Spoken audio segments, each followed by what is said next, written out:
Hi, welcome to This Old Pinball, the baseball edition. Here we are at historic Tiger Stadium. We're going to be restoring... Hey Shaggy, you know, I've been very reluctant to ever appear in another restoration project with you.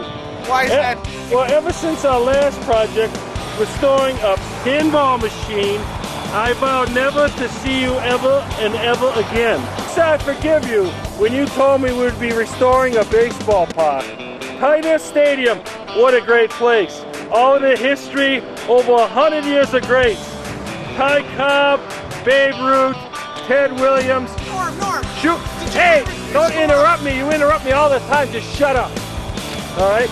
Shoeless Joe Jackson to Reggie Jackson. All hit the horse high here. Thank you, Shaggy. Nothing in this world could make me change my mind that you're a great guy. And I heard you even have arranged for me to get a tour of the inside of the park. Is that not true? Yes, we're going to go inside the park there, Norm. We're going to do that right now. I can't understand why you dragged me down here. I said we're restoring baseball games, not baseball stadiums.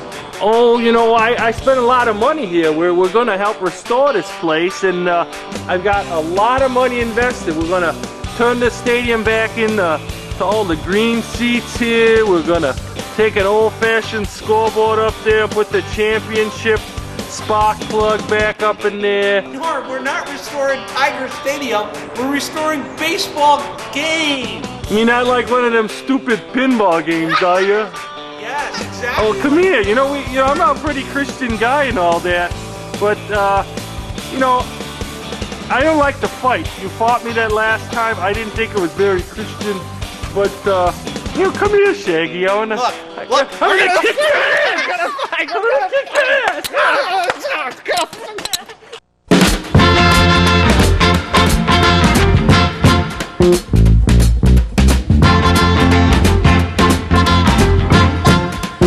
That last home run, Hank was going summer when he hit the last home run. The fan was all on the edge of the seat. The pitcher's heart began to skip a beat when he decided to make that one last throw. Then hammering Hank, he hit that vicious blow. That last home run, last home run. Hank was going summer when he hit the last home run.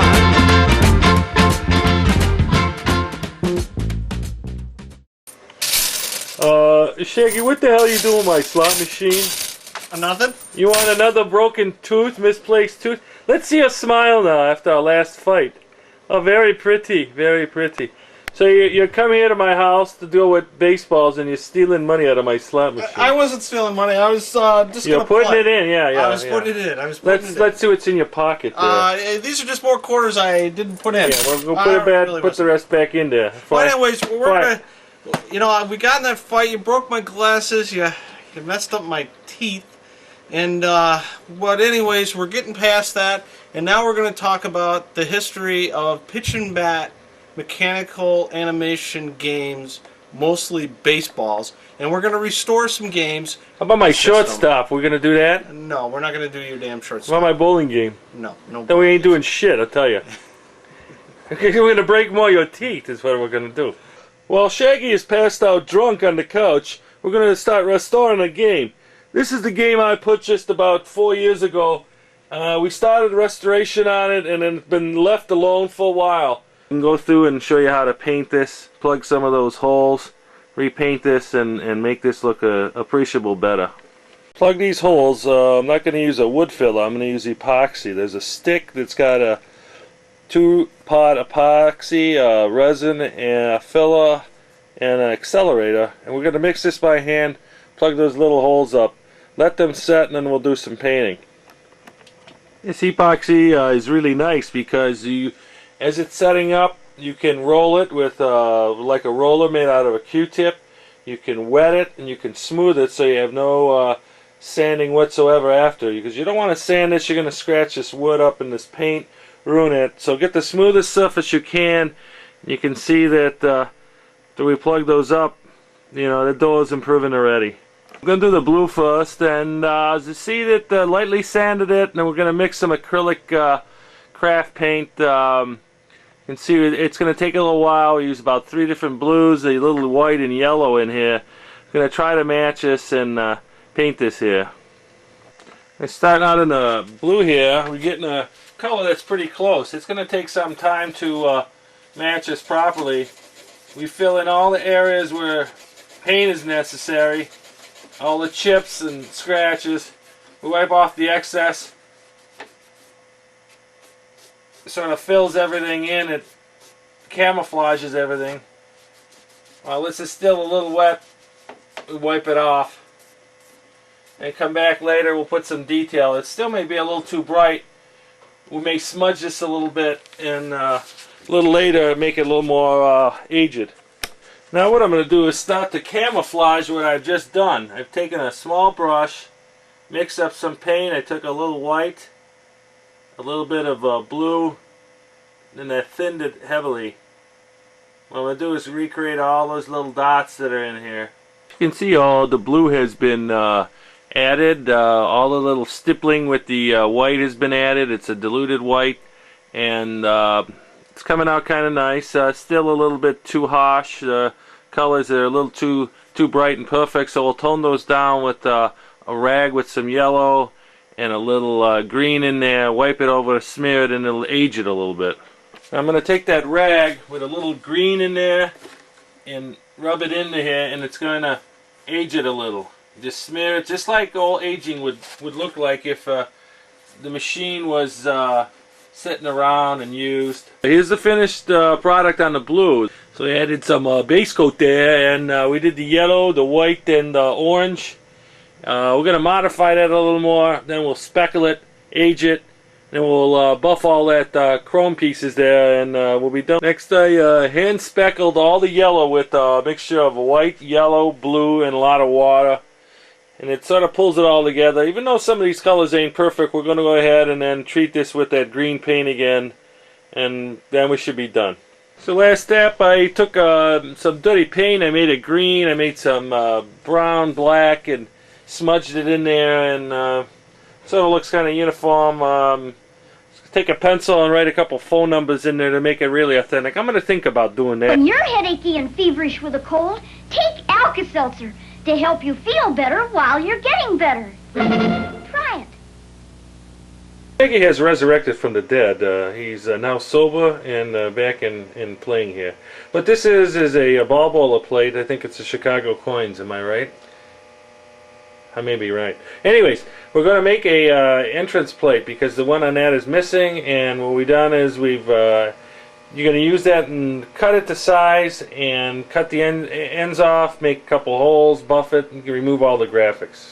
This is how a bandsaw operator orders 4 beers at a baseball game. God, how many tools do you have here? Watch your hair! Don't let your hair get stuck in there.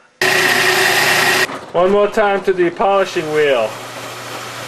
And here's the finished product, an entrance plate that no one would ever want to enter. Here it is on the game, all tacked in there with some finished nails. What a sight. Here's the final front. We got the wood refinished, we repainted the graphics, we buffed all the parts in the front. Done. In the depths of baseball land here and pick a baseball out for restoration. Norm's been doing his 4-fagger. We're going to move and do I picked that up at a rest stop. Yeah, I bet you did. So come on in, Norm, let's take a look. But this is a monster score midway from the 60s, 4, 3, 5, somewhere in there. 65. And it's like Monster Bash, the original version. Look at that backlash, though. Isn't that really cool? You know, that's some good artwork on that Frankenstein, thing. He's just like sitting on a part of a tree there. Have fun. Have fun. Have fun. Hey, Scareham Manor for rent. Fearless Realty. So yeah, so we got something going over here, and we got an official baseball. We got a pinch hitter. So what does that think of that glass? Is that okay? That looks pretty good. Yeah. Hey, and we got Raceway here too. We're gonna do that one. Maybe not in this tape, but I'm gonna be doing that one real soon. Then we do the bowling ones. Shut up with you and the bowling. Okay, so we're gonna do the official baseball. This back glass is in decent shape. We got a little delamination going on up here. But other than that, it's a decently clean glass. So you're not going to buy a new one? I am too cheap. I can't see spending $200. You know, it's this is another one of those Canadian games too. So what do you mean nothing Canadian? but trouble. Well, remember the World Fair we did in the you previous mean episode? Yeah. Yeah. Well, this one's from Canada too. So why don't we go look at the body now, and we'll evaluate that. Yeah, here's the pinch header. This one's got some other problems with the glass, but we won't be doing this one today. Okay, so here's the 60 official baseball. What'd you get for Christmas? It looks like you got a 3-unit Antilla bridge. Your tooth seems to be replaced. So we got the little man on the playfield. You wearing a flipper? This is the catcher, who actually should be back over here on the bat. The catcher was moved over to here. So I actually found a guy. We're going to probably replace all the men. I thought you're cheap and you don't buy anything. Well, in this case, I am going to buy them. The rails have been painted blue. We're going to strip those and repaint them. Can you get those NOS? Yeah. Look, can you zoom in on this little sticker here? Yeah, I'm going to go. You see this Ontario Hydro sticker? These bastards in Canada. Some people don't like black people or Chinese people or some ethnic group. I hate Canadians. I hate the Polacks myself. I hate Canadians. Those damn frickin' Canadians. I hate Polacks. Canadian Hydro. What are these bastards? We're going to see what's inside this game in a Wait, second. I want to look at all these little men. Let's see the catcher there. Where is see he? the catcher right here? Did somebody screw the catcher up there? Where's the other guy that should be catcher? Yeah, the catcher should be over here. But anyways, we're going to repaint the front of this rail, or the lockdown bar. What was it, orange? We're going to redo the Red. coin door. But let's take a look inside. I haven't opened this thing before. I don't believe you. We're going to take a look inside, see what goodies I don't see what's believe you. missing, see what the damn There's not Canucks... going to be any rubbers in there, is there? I want to see what the Canucks have done to this game. Probably a hockey puck in there. Look, a baseball. It's signed by Babe Ruth. Yeah. That's useless. Okay. Why is it screwed to a plate? Look, Oh. a machine gun. There's a machine gun in the game. Let me tell you, you're one of my favorite people of all time. I respect you. Oh, you can. Hey, it's Tiny. Hey, we can play little songs like Tiny Tiptoe to the Yule-Logs. Hey, somebody's got to watch this at home. Put that shit away. Okay. No one will pay $6 for this tape ever again after hearing that. What else we got? We got some books in here too. Oh, look, Playboy. Jeez. Why would you be interested in that? You like play guy. Oh, yeah. There's probably a play girl in there for you, Norm. Hey, Something from Shaggy Sorted Past. no, this is... I've never seen this. What? Look at this. Anarchist Cookbook. Oh, the only thing I ever liked about Canada was that we used to go there across the border and buy fireworks. Fireworks. It was the reason we liked These are Canada. like M80s and Hockey M100s. and fireworks. Canada's only saving grace. Yeah, I think this guy had Throw some that sort away. of problem. Yeah, I think so. What? I can't see them. Let me zoom in here. Wait. I can't believe I find this book in there. That came off your drawer. Your dresser drawer. I've never had this game. You open lying before. bastard. Looking at this game, once again, can you get in here, Norm? Yeah, sure. See the box? That we got a You box. want me Look for at my this. camera work. We got a shielding covered in the transformer because of those bastard Canadians. We got some work to do. Okay, let's go. Got some good bottomless bars in Canada.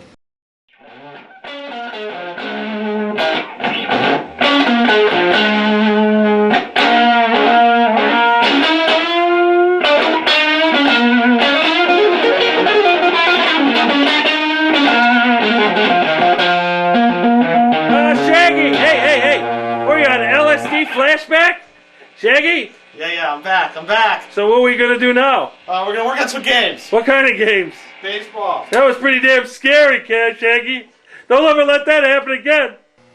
Okay, so I've taken the belly of the game out, and we're deposited it here on the workshop. Easy to get out.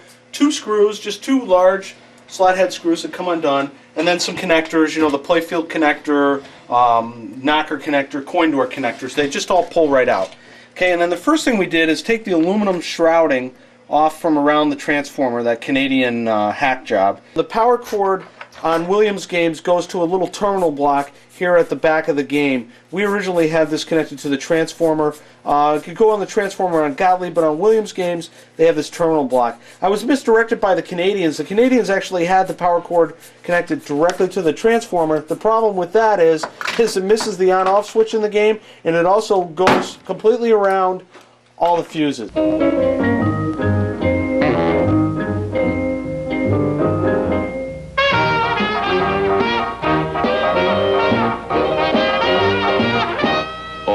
Look at him now. He's really had it. Head is aching, stomach's jumping. I'll feel worse tomorrow. What you need is some Alka-Seltzer. Relief is just a swallow away. Wow. Down, down, down, the stomach through. Round, round, round, the system too. With Alka-Seltzer, they always say, relief is just a swallow away. First thing, we got a picture here of the score motor, and we're going to start just wholesale cleaning all the contacts in the score motor. So I'm just going to start here. I have a flex stone. I bought this from Steve Young. It's a non-conductive disposable file. Put it in between the points, and then I take a pair of pliers just to apply some gentle pressure to the points, and just give it some good cleaning like this.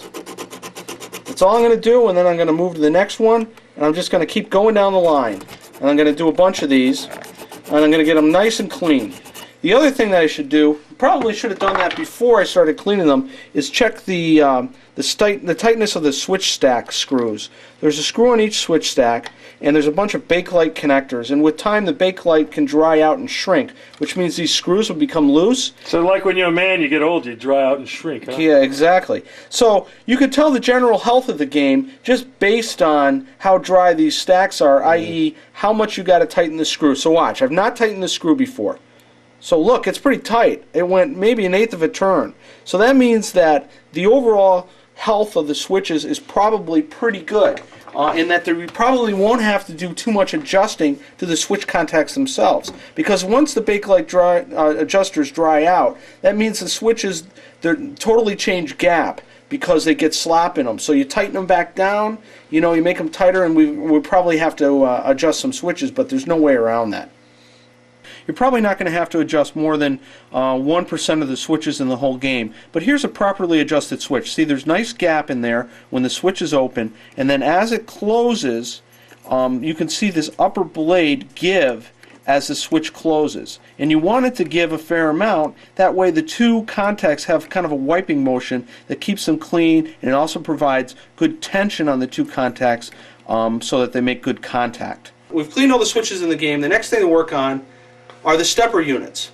So Shaggy, I think I found the reason you're having that LSD flashback. For Christ's sake, you're drinking mean green. Oh, sorry. Little parched, huh? But anyways, on this you can drink mean green? On this stepper unit, what happens is that the oils get gummy with time. And like on this unit, notice that the unit doesn't reset. As a matter of fact, if I turn it manually, just by hand, it doesn't spring back at all. You can't just turn the spring a notch or two. Yeah, I mean, I guess you could, but that's not really solving the problem. But the thing is totally gummed up. I mean, this thing is, it needs completely taken apart, all the pieces cleaned, and then lightly oiled with just a light 3-in-1 oil, and that's it. But don't use white lube, don't use any kind of grease, because with grease solidifies with time, and then you'll have this problem again. So the first thing I want to do is unspring the unit. So get the unit in the reset position. Now I want to despring it and count the number of turns. So I just pull this off its staying post, and I want to count them around. It's 1, 2, 3. It's basically 3 turns. The only reason I do that is to know the tension on the spring. I don't want to over-tension the spring or under it. Now we may adjust that. We may step it up 1, we may step it down 1, but I wanted to know what it was sprung at. Gives you a rough idea. Yeah, it gives me a rough idea. So the next thing we're going to do is disassemble the unit. Now in this case, if you've never done this before, it's good to either take a video camera or take a digital camera and take some pictures of it so you know how it goes back together. But in our case, we have 2 units that are identical right next to each other. So this is going to be really nice. We'll do one, finish it, and then do the other, and we'll always have one or the other to look at. But if you do enough, it doesn't matter. You kind of know what's going on. Right, so the first thing I'm going to do is continue with the de-springing. Take off some springs here, get them out of the way, and then I'm going to go with these levers, and they're held in with these little clips. I'm going to pull off these clips. I'm going to just pull them all off. There's one there, there's one here, and then there's one over here. And as I'm pulling them off, I'm looking at this unit to make sure that in fact they are the same, and they are. It's identical. And then I could start pulling out the assemblies. You see, like this one comes right out, and man, it's coming out hard. This thing should be going free, but it's all, look how hard how much I got to pull. Gummed up. It's gummed. It's really gummed. So like Monica Lewinsky, huh? Yeah, exactly. And so I'm just going to keep doing that, getting all these pieces off, because if they're gummed up, this is never going to work. See, that one came off really hard. Where'd you purchase that watch? It came on? And then this one, as a matter of fact, I did. It looks like I'm going to have to take the switch off. There's 2 screws here to remove the switch to get this lever off. Does your hair ever But get that's in the what way? we're going to do. Cut. Real cream, real cream, real cream, real cream. A little dab will do ya. Real cream, you look so debonair. Real cream, the gals will pursue ya. Simply rub a little in your hair. So I took the clip off on the center spring here. That allows this spring to come off. But the leg here fits inside the cog. I want to mark right on the cog that right here is where the spring was actually going, because there's actually 3 spots that it could go, that it could be positioned. So I just want to mark it just so we don't have any problems, and then pull the spring off. So now we're on the other side of the assembly. There's a nut on here. We just used a wrench. I already loosened that and taken this off. Now, since we have all the parts off, Is there a on washer there too, or no? Yeah, there was a washer there too. Remember to order, the stuff goes back on. Well, I can also compare it to the other unit. So then what I did is I turned the unit all the way so that it's as far as it can go counterclockwise. And you can see I marked 2 red marks on the disc and on the wheel.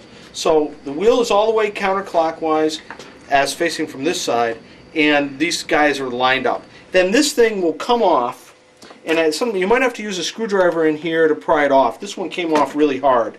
And so it comes off, and then you've got this whole wheel off. And you can see you've got... And you have to do it kind of, you have to put a lot of torque, so you do it from side to side motion gently so you don't break that bake light. Exactly.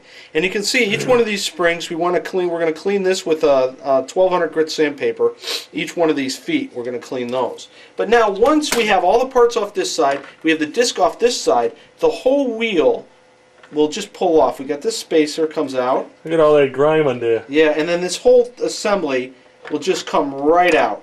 Now we've got this cog out. This is where we've got all the... I can touch it and feel all the gum. This whole thing is all gummed up. We're going to be cleaning all this and cleaning every part that moves, metal to Mean metal. green and a Scotch-Brite pad. Actually, I use Scotch-Brite pad and alcohol, but mean green would work equally as well. Mean green then alcohol. So I put the containers in I put the parts in a container, sprayed some mean green on it. You could use alcohol too if you don't have mean green, but mean green works pretty well. You guys will never find mean green. And then I just take a little Scotch-Brite pad, and look, it's making it nice and bright. Where did you learn that? I learned that from Norm, Mr. Mean Green himself. And I mean that motion. So we're just to keep doing all these parts. You can see how they're cleaning right up. We're getting all the grease off of them. That's a good thing. So we'll do all these. Okay. There's a couple ways to do this. You could just take 1200 grit sandpaper and sand the braids here. I'll leave the grease though. Well, yeah, and you can remove the grease with alcohol. But, you know, seeing how we own stock in the Mean Green Company, We sure do. We're going to use a little Mean Green on a Scotch-Brite, put it on the Scotch-Brite, and we're just going to do it this way. This will take the grease off and shine up the braids, the brass braids, nice. And we'll get, look at that, the Mean Green is turning like yellow. And we'll clean this thing right up like that, and then I'll take a paper towel. We'll probably have to do it a little bit more. I don't think so. But look at that. Brand new, man. Look at that. It shines it up really, really nice. No sanding. That is beautiful. Yeah, but I want to eat off that, man. But you got to have the mean green. Okay, so now we got to clean the orifice out that the shaft goes through. So I'm using a Q-tip. Hey, you're real funny, Shaggy. Let me guess. This is going to be real time like you and your wife. Oh, go ahead. Is this going to be a Q-tip dipped in mean green or alcohol? Mean green works really well. And we go in there and just clean this hole out. One, a couple of 2, quick swipes. 3, 4, Look, it's just 5. like me and Norm's wife. What do you say, Norm? 6 seconds, you're done, yeah. Okay, so on the Bakelite disc, I just spray it with some mean green. Those springs are kind of sticky. Yeah, and just work it in a little bit. Maybe spray it when it's down. And work it in a little bit and then clean it off. And look, those springs are working pretty good now. And look at the grease on the bottom, underneath. Yeah. So All that grease that was formed and got caught up in the spring section, keeping them from working, is now in there. You have to chase that all out with some alcohol. We'll do that after. Okay. Shaggy is now taking alcohol and we're cleaning up all the residue from the mean green. Yeah, we're just gonna like pour it on everything.